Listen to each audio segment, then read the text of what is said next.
अस्सलामु अलैकुम वरहमतुल्लाहि वबरकातुह। मुअज़्ज़ज़ सामिईन, कल एक खबर ज़िला मुज़फ़्फ़रनगर से मौसूल हुई। उस खबर के अंदर ये बताया जा रहा है कि सिविल लाइन के पास कोई कॉफ़ी बार है, उसमें से पुलिस ने छापा मारा तो कुछ मुस्लिम लड़कियां गैर मुस्लिम लड़कों के साथ इंजॉय करते हुए पकड़ी गईं। ये भी बताया गया है कि कुछ शराब की खाली बोतलें भी बरामद की गई हैं और मुस्लिम लड़कियों की तादाद लगभग 40-45 बताई जा रही है और लड़कों की तादाद 50 बताए जा रहे हैं। इस खबर का हकीकत अल्लाह ही ताला बेहतर जानते होंगे, इसलिए कि अक्सर ऐसा भी होता है कि मुसलमानों को बदनाम करने के लिए मुसलमानों का गेटअप, मुसलमानों का लिबास, मुसलमानों का बुर्का, बाज़ दफ़ा गैरों को पहनाकर भी इस्लाम को बदनाम करने की साजिशें की जाती हैं। बहरकैफ जो भी हकीकत है अल्लाह बेहतर जानता है, अल्लाह बेहतर फैसला करने वाला है। लेकिन मैं अपने यूट्यूब चैनल के ज़रिए ख़वातीन इस्लाम को और वालिदैन इस्लाम को ये बाखबर कर देना चाहता हूँ अपने यूट्यूब चैनल के ज़रिए। आप तमाम नाज़रीन से गुजारिश है कि इस खबर को हर मुस्लिम ख़वातीन तक पहुँचाने की कोशिश करें कि जो भी वालिदैन ये कहकर अपनी बच्चियों को आज़ाद छोड़ी हैं कि मेरी बच्ची अभी तालीम हासिल कर रही हैं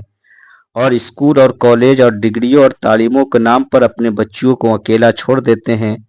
स्कूल और कॉलेजों में अकेला भेज देते हैं, उसके बाद वो अपनी इज्जत का सौदा करती है, अपनी इज्जत को दागदार करती हैं, क्या करती हैं, अपने ईमान का सौदा करती हैं, वो उसे वालिदैन को खबर भी नहीं होता है। हालांकि ये बात सही है कि ऐसे वक्त में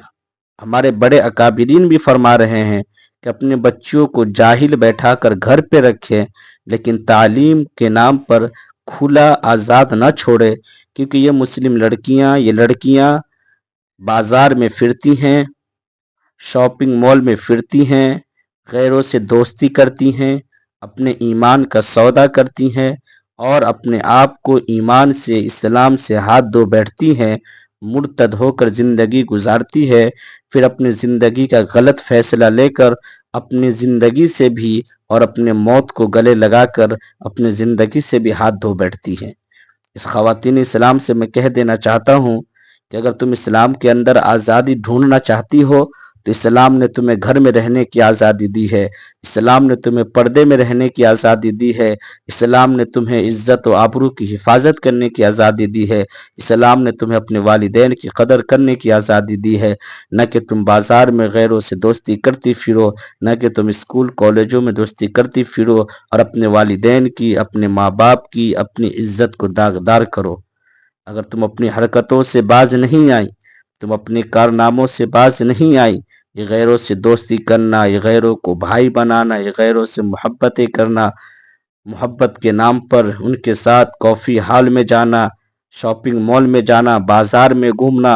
अगर इन हरकतों से बाज नहीं आई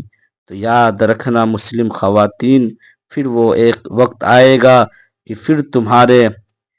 पैदा होने पर तुम्हारी वालिदैन अफसोस करेंगे और तुम्हारे पैदा होने के बाद तुम्हें ज़िंदा दफन करने की तैयारी की जाएगी, क्योंकि तुमने उस वालिदैन की इज़्ज़त को दागदार कर दिया है, तुमने उस अपने वालिदैन की इज़्ज़त को, सर को झुका दिया है। तो याद रखना फिर वो ये वालिदैन यही करेंगे कि तुम्हारे पैदा होते ही तुम्हें ज़िंदा दफन करने की कोशिश करेंगे। फिर तुम सवाल करती फिरोगी, ए मेरी माँ बाप मुझे ये बता मेरा क्या कसूर है जो मुझे ज़िंदा दफन किया जा रहा है। तुम्हारा कसूर यही है कि तुमने अपने वालिदैन की कदर नहीं की, तुमने तालीम के नाम पर अपने वालिदैन को धोखा दिया, अपने समाज को धोखा दिया, अपने ख़ानदान को धोखा देकर गैरों से दोस्ती की, अपने ईमान का सौदा किया, अपनी इज्जत की सौदा की। तो याद रखना इन हरकतों से बाज आ जाओ, इन दोस्ती से, इन मोहब्बतों के झूठी जाल से। ये गैरों की साजिशें हैं, ये गैरों का चाल है तुम्हें फंसा कर तुम्हारे ईमान को बर्बाद करना, तुम्हारे जान को बर्बाद करना, तुम्हारे इज्जत को बर्बाद करना उनकी साजिश है। इसलिए मैं तमाम वालिदैन से कह देना चाहता हूँ कि आप भी अपने बच्चियों को तालीम के नाम पर खुला ना छोड़ें, उनको बल्कि सख्त पकड़ करें, उनको घर के अंदर रखें, पर्दे के अंदर रखें और इस खबर को जितना हो सके ज़्यादा से ज़्यादा شائع کرے، والدین تک پہنچائے۔ اللہ تعالیٰ تمام مسلم ماں بہنوں کی عزت آبرو کی حفاظت